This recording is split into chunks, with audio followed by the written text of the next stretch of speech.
राया से राधा वल्लभ श्री हरिवंश। श्री हरिवंश गुरुदेव, आपके चरणों में कोटि कोटि प्रणाम। महाराज जी, श्री आचार्य, इष्ट देव और गुरुदेव तत्वता एक ही हैं, तो भी शरणागत को सबसे अधिक अपनापन किनसे और चिंतन अत्याधिक किसका करना चाहिए? गुरुदेव। ध्यान मूलम गुरु मूर्ति, पूजा मूलम गुरु पदम, मंत्र मूलम गुरु वाक्यम, मोक्ष मूलम गुरु कृपा। जे गुरु चरण रेनु अनुरागी, ते लोकहु बेदहु बड़ भागी। जे गुरु चरण रेनु सिर धरहि, ते जन सकल विभव बस करहि। गुरु प्रसन्न सावन कुला।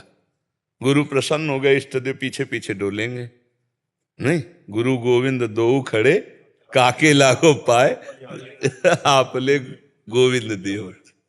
बस।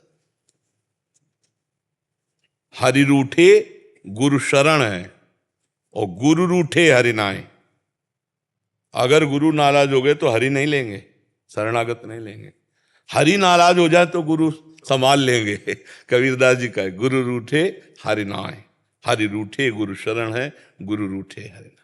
तो इसलिए अगर हम क्रम से देखें तो किसकी आराधना करें, किसमें आसक्ति करें, तो गुरु वाक्य में, गुरु चरण में, गुरु ध्यान में, गुरु आदेश में हमारा जीवन समर्पित तो इष्टमय अपने आप हो जाएगा।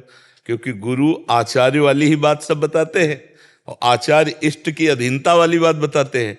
तो हमें आचार्य और इष्ट तक पहुंचाने वाले गुरुदेव ही तो ये। तो हम प्रथम गुरुदेव से ही, तो प्रथम सेवहु गुरु के चरण, जिन या धर्म कहो सब करन, नाम प्रताप बताइयो।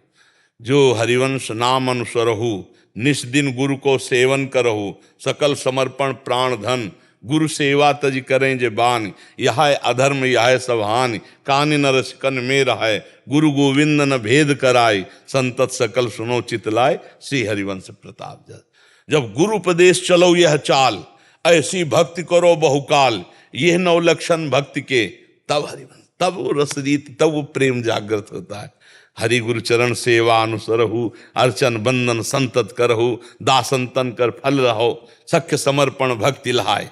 ये जितना भगवान में अपने चित्त को समर्पित करने की तैयारी गुरु कृपा से करते जाओगे, उतना ही देखते जाओगे कि गुरु ही इष्ट है, इष्ट ही गुरु है। बंदो गुरुपद कंज, कृपा सिंधु नर रूप हरि, सर्वत्र हरि। फिर तो गुरु साक्षात पर ब्रह्म, ऐसी भावना बना ले तो बढ़िया बात बन जाए।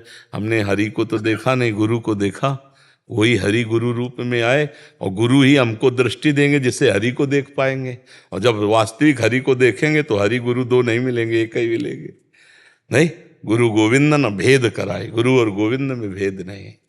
स्नेहा जी मध्य प्रदेश से श्री हरिवंश। महाराज जी, क्या फिल्मी गाने सुनकर गुरुदेव श्री जी का चिंतन बने तो सुन सकते हैं?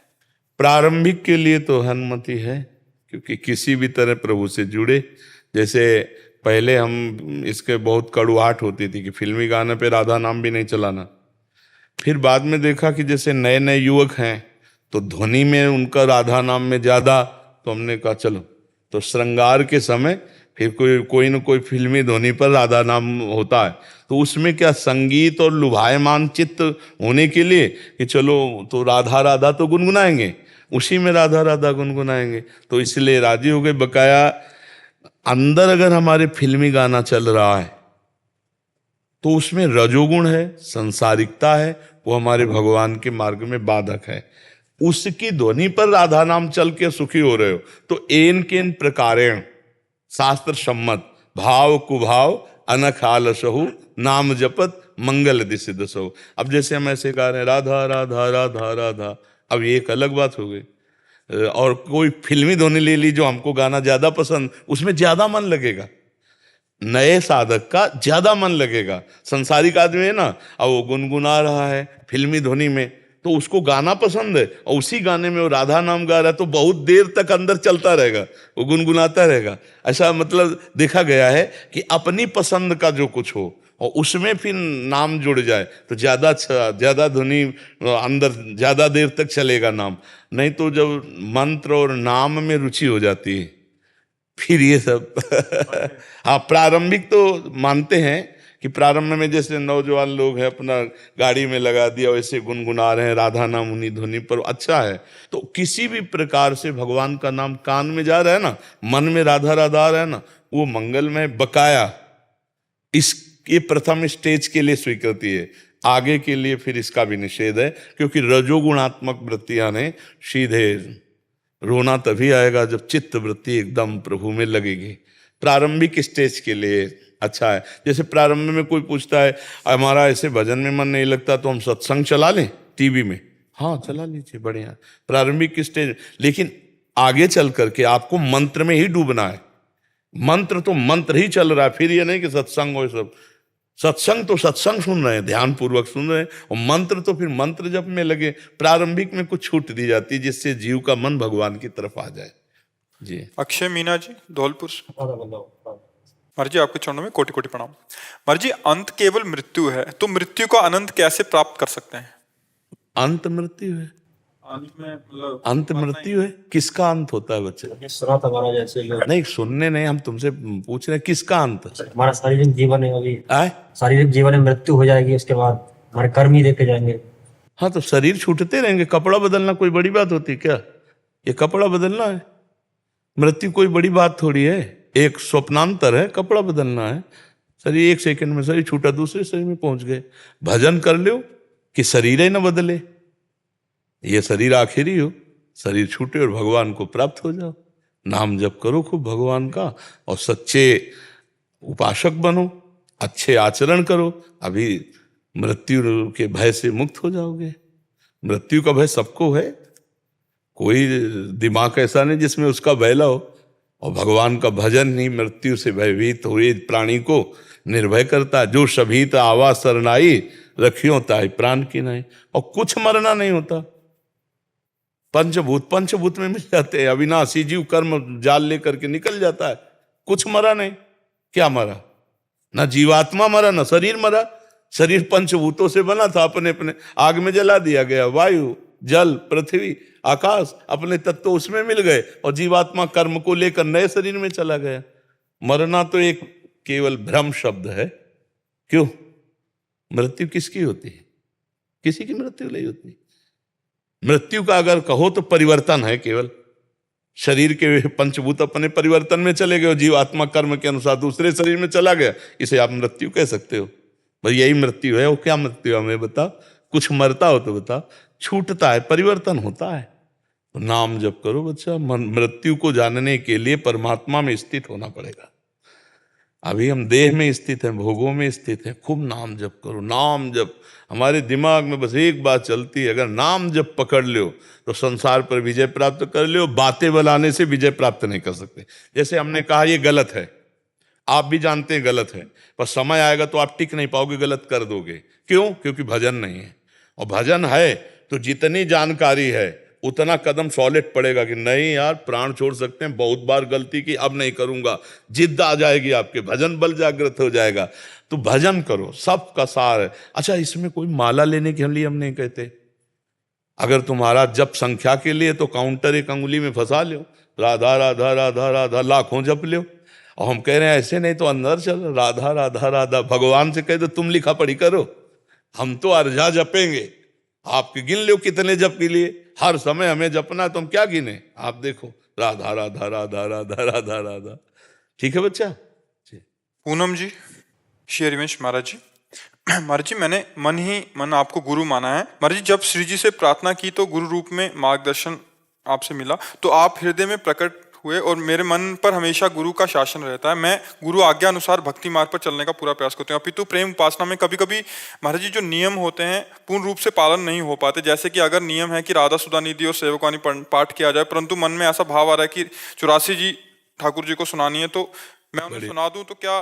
बढ़िया, एक ही बात है। बात यहाँ समझनी, नाम वाणी में लगना है।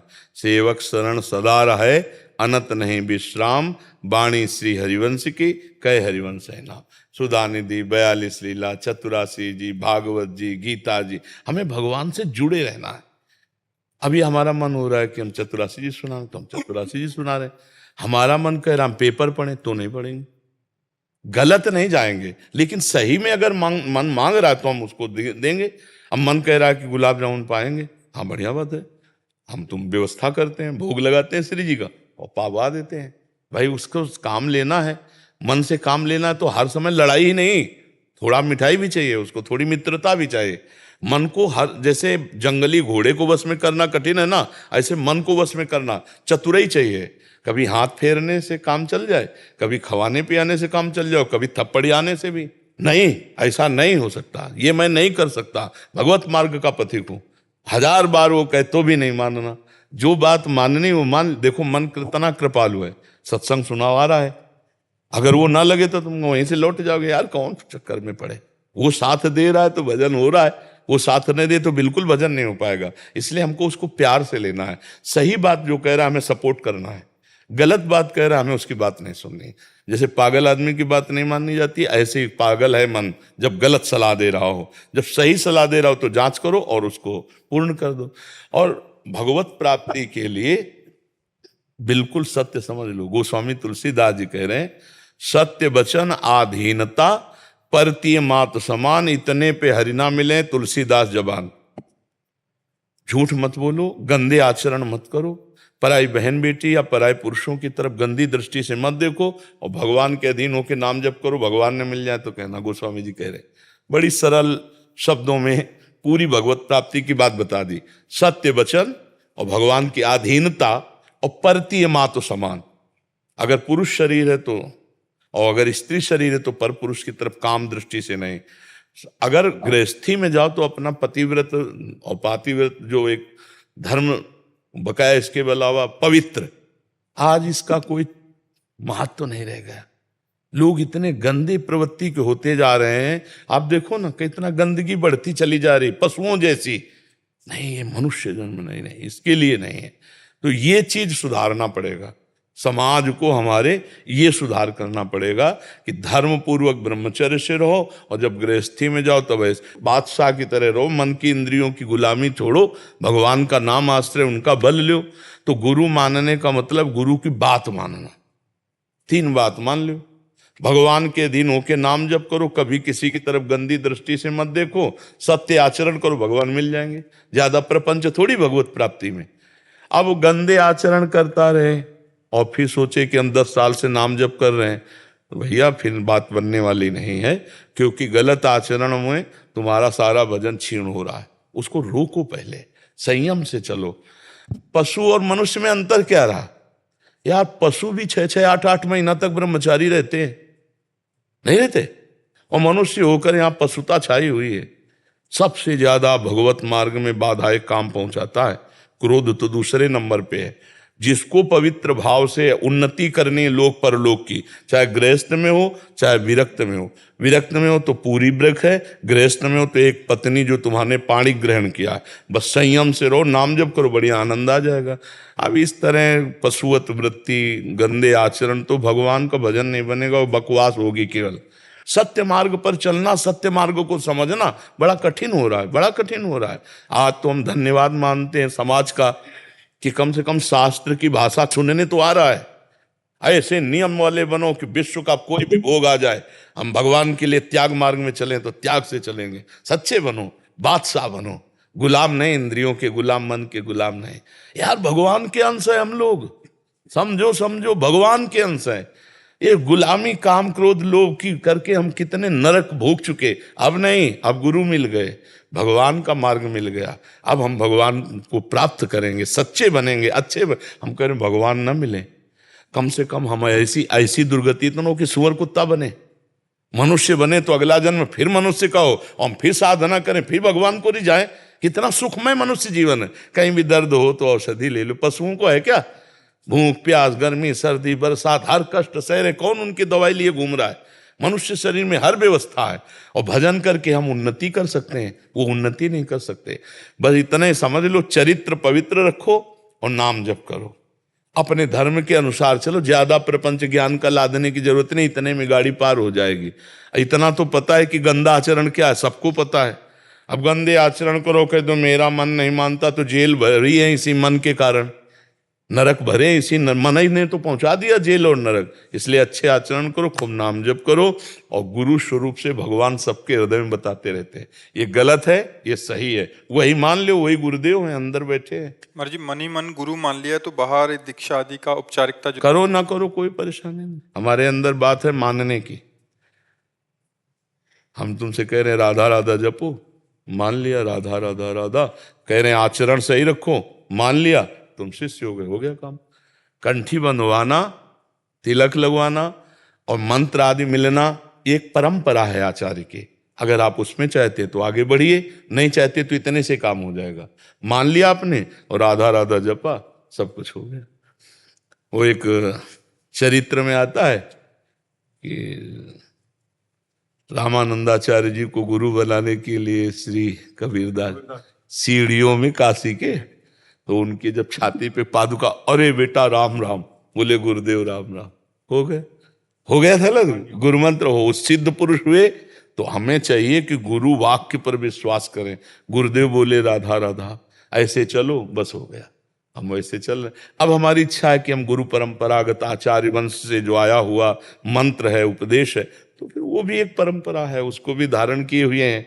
बका काम उतने में भी हो जाएगा, उतने में भी काम हो जाएगा। जो गुरु की बात मानकर चल दे और नाम जप करे, उतने से भी काम हो जाएगा। आगे इच्छा है तो फिर भाव देश में प्रवेश पाने के लिए फिर ये है शरणागत मंत्र है, निज मंत्र है, ये सब भाव देश के लिए काम। कल्याण तो इतने से ही हो जाएगा। करमवीर जी राधा चंडीगढ़। वल्लभ श्री हरिवंश। श्री हरिवंश महाराज जी, महाराज जी शरणागति या गुरु दीक्षा के बाद शिष्य का नया जन्म हो जाता है, तो हमारे द्वारा शरणागति गुरु दीक्षा से पहले अज्ञानतावश किए गए पाप कर्म, बुरे कर्म क्या खत्म हो जाते हैं या फिर उनको भोगना पड़ता है? वो तब खत्म हो जाते हैं जब आगे ना होने पाए। अब लो नशानी अब ना नशई हो, तो भगवान कह रहे सन्मुख होए जीव मुई जब ही, जन्म कोटि अघनाशों तब ही।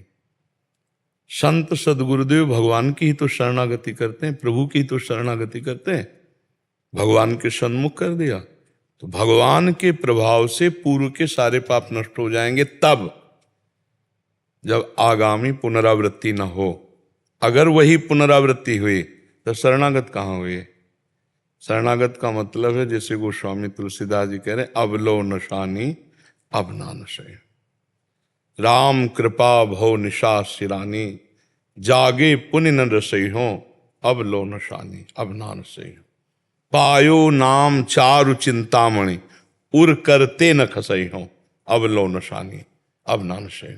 जो हमें गुरु जी ने नाम दिया, मंत्र दिया, अब रात दिन उसका जप करेंगे और कोई भी पापाचरण नहीं करेंगे, तो पीछे का हम तो हम सर्व पापेभ्यो मोक्षयिष्यामि मां शुचा, भगवान उसे पवित्र कर देते हैं।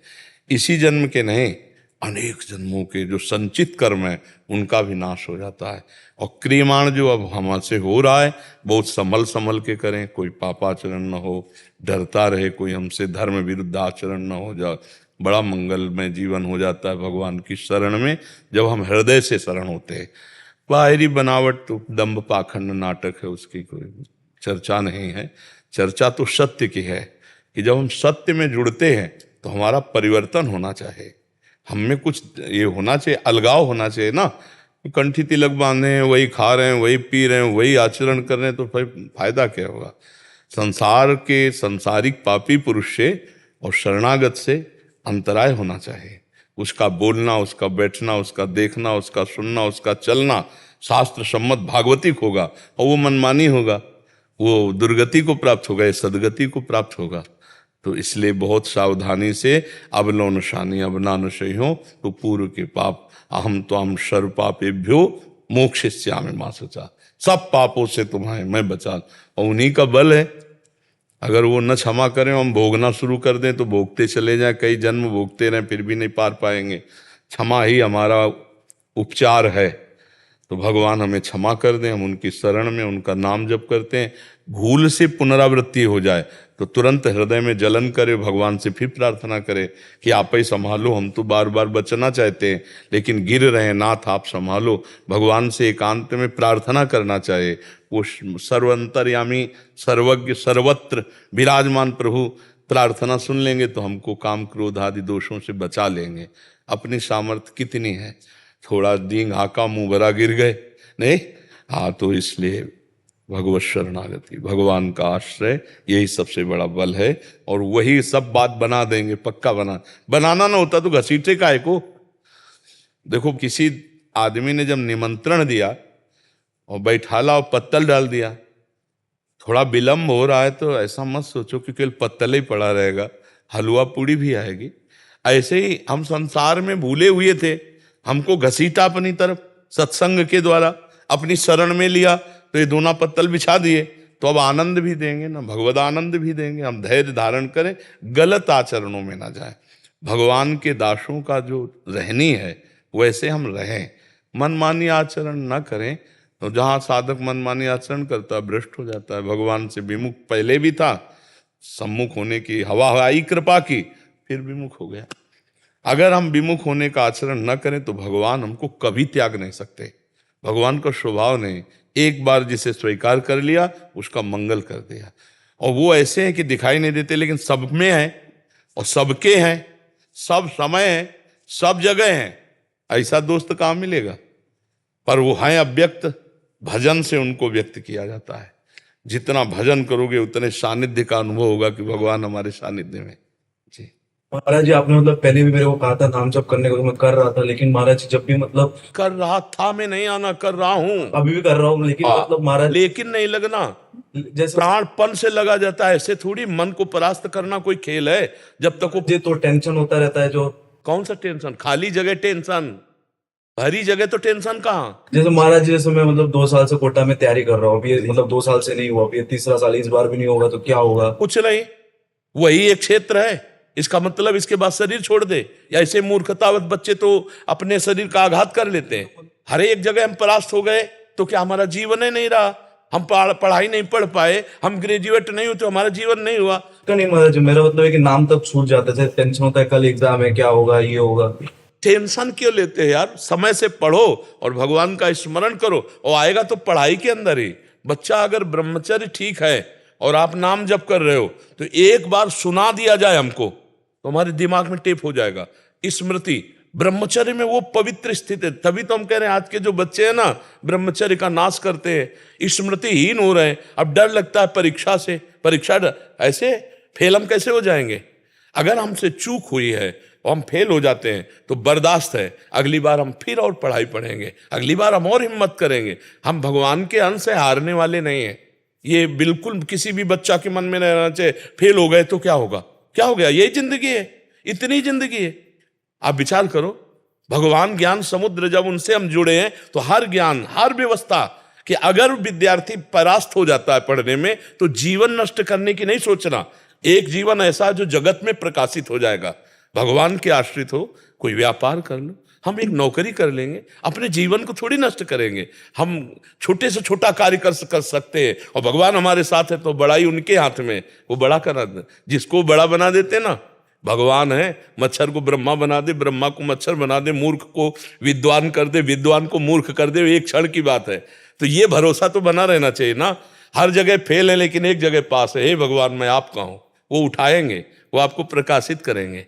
बिल्कुल परास्त होने की बात नहीं है। और दिमाग में प्रसन्नता रखो, जो होगा मंगलमय होगा। भगवान मंगल भवन है, मैं उनकी शरण में हूं, अब हमारा अमंगल नहीं हो सकता। समझ रहे ना? टेंशन किस बात की? टेंशन के टेंशन बन जाओ तो भगवान के दास हो यार। जैसे श्री जी को भी रोज बोलता रहता हूँ, मतलब इस बार हो, क्या मतलब इस बार मतलब पास हो जाओ 2 साल से। नहीं, ये भी हम नहीं कहते, ये भी हम नहीं कहते। फिर टेंशन की टेंशन नहीं बनोगे, फिर टेंशन बन जाएगी तुम्हें। कहना नहीं, पढ़ाई पढ़ रहा हूं, नाम जप कर रहा हूं, तुम्हारी गरज हो तो पास कर देना, तुम्हारी गरज हो तो पास कर देना। नहीं, जहां रखोगे जैसे रहोगे वैसे रहूंगा और आपको पुकारता रहूंगा, आपका स्मरण करता रहूंगा, माया पर विजय प्राप्त हो जाएगी। अपने करने से कितना मुड़ पाएंगे, और वो जब गोद में लेके उड़ेंगे तो बहुत ऊंचाई पे चढ़ जाएंगे। इस पर ध्यान रखना। अपने भगवान के भरोसे उन्नति ही उन्नति। बड़ा प्रसंग, बड़ा उदाहरण युक्त है। एक राजा केरल के थे, उनका नाम धर्मात्मा था, धर्म के पूर्ण रक्षक। अन्य 4-5 राजाओं ने मिलकर चढ़ाई कर दी और उनको पता नहीं था। धार्मिक राजा थे, उनको पता नहीं था। और उनके संतान हुई थी उस संतान का नाम रखा गया था चंद्रहास। पूरे राज्य में आनंद छाया हुआ था, आक्रमण चारों तरफ से हो गया और भगवान का भजन करने वाले थे। अब पराजित तो होना ही पड़ेगा क्योंकि चारों तरफ से बैरी राजा हैं और पहले से सूचना होती तो तैयारी होती। अचानक आक्रमण, मारे गए, वो राजा मारे गए। अब रानी ने देखा कि पूरे महल पर आक्रमणकारी आ गए तो दासी से पैर पकड़ा और कहा, तू ही बचा सकती है मेरे बेटे को, भगवान तुझे सामर्थ्य दे। और महल में काट मार मचाए हुए थे, कोई भी वंश का नहीं बचना चाहिए। दासी ने बहुत प्रवीणता की और टोकरी में, जिसमें दोना पत्तल डाले जाते हैं, ऐसे डालकर नीचे बालक चंद्रहास, और निकली। तो सैनिकों का क्या है, तो ऊपर से ऐसे दिखाया कि दोना पत्तल है। उनका निकलने दो, ये तो दासी है, राज परिवार का कोई नहीं बचना चाहिए। सब रानी, सब पूरा परिवार मार डाला। वो भाग करके दूसरे राज्य में पहुंची। बहुत प्रवीण थी, दासियां बहुत प्रवीण होती हैं। तो धृष्ट बुद्धि नाम के जो उस राज्य के मंत्री थे, उनकी शरण में गई, उसको राजकुमार बचाना था। तो उसने स्पष्ट कहा, मैं केरल के राजा की दासी हूं और ये मेरा पुत्र है, मैं हर कार्य में प्रवीण हूं, आप चाहे जिस दास्ता में रख लें। उस मेरे राज्य में सब विध्वंस हो गया, ये नहीं बताया कि राजकुमार है, मेरा पुत्र है और मैं इसकी रक्षा करना चाहती हूं आपकी शरण में रहकर। उन्होंने कुछ परीक्षाएं ली तो दासी कला में तो प्रवीण थी, उसे दासी बना के रख लिया और वो बालक राजमंत्री के घर में। भगवान जिसकी रक्षा करते हैं, ध्यान से सुनते रहो, भगवान किस हालत में पहुंचा दिया कि बिल्कुल मिटिया मिट। अब देखो उनकी उन्नति। अब एक दिन दृष्ट बुद्धि की पुत्री थी, उसका नाम था विषया। वो उसका जन्मदिन उत्सव मना रहे थे, तो बड़े बड़े विद्वान सब आए हुए थे। तो पुत्री का हाथ दिखाया तो विद्वानों ने ऐसे रेखा देखी और लड़के को देखा खेलते हुए, चंद्रहास जी को। तो उनका, इसका पति तो ये होगा। तो एकदम अपमान लगा ना, राज्य मंत्री और उस दासी पुत्र। तो उस समय तो कुछ नहीं बोला, जो सब सभा गई सो जल्लाद बुलाए और कहा इसको काट के फेंक दो जंगल में जाके। अब दासी की क्या चाल, अब वहां दासी को पता भी नहीं चल पाया, चंद्रहास जी को गायब कर दिया। अब चंद्रहास जी को जंगल में ले गए और उनको देवर्षि नारद जी ने, जब यहां दासी पुत्र बनकर के रह रहे थे, तो एक छोटा सा शालिग्राम दिया था, कहा था मुख में रखे रहना, चरणामृत पान करते रहना और कृष्ण कृष्ण कृष्ण ऐसा बोलते रहना। जो भगवान का भजन करने वाले पिता थे, उसी के प्रभाव से देवर्षि नारद जी ने चंद्रहास जी को नाम का उपदेश किया। जब वो जल्लाद जंगल में ले गए, बोले बेटा तुम्हें पता हम क्यों लाए? तो उनका हमें तो पता नहीं। तो उनका तुम्हें मारने लाए हैं, मंत्री का आदेश है। तो उनका हमने कोई गलती की है क्या? तो उनका नहीं, उनका आदेश है और हम जल्लाद हैं, हमारे दया है नहीं, पर तुम्हें देखकर ऐसा लगता है कि क्यों मारूं, पर तुम्हें छोड़ दूंगा तो हमारी नौकरी चली जाएगी, हमें फांसी में चढ़ा देंगे। मैं मारूंगा नहीं तुम्हें। उन्होंने देखा तो 6 अंगुली थी, 1 अंगुली काट ली और कहा राजा को दिखाऊंगा जाके कि तुम्हारा वध कर दिया, पर तुम यहां से भाग जाओ। तो काटने से खून निकला, वो वहीं मूर्छित होके गिर गए। कृष्ण कृष्ण कृष्ण कृष्ण कृष्ण, और वो जल्लाद वापस अंगुली दिखाए कि मैं उनको मार डाला हूं। हुमा नाम का एक पंक्षी होता है पहाड़ में, वो परम पवित्र, अगर अपने पंख कर ले तो राजलक्ष्मी उसके चरणों में आ जाए। वो आकर के बैठ गया और चंद्रहास जी के ऊपर। हुमा नाम का पंक्षी ये पहाड़ों में होता है, भगवत प्रदत्त किसी भाग्यशाली के ऊपर उसका। अब वो अपनी छाया में, उनका वो मूर्छित बेहोश, कोई जंगली पशु ने अटैक नहीं किया चंद्रहास जी पर। इतने में चंदनवती नाम के राज्य का छोटा राजा, दृष्ट बुद्धि जो बादशाह के मंत्री थे, उनके यहां वो कर देने जा रहा था। तो उसने बहुत आराधना की थी लेकिन पुत्र नहीं हुआ था।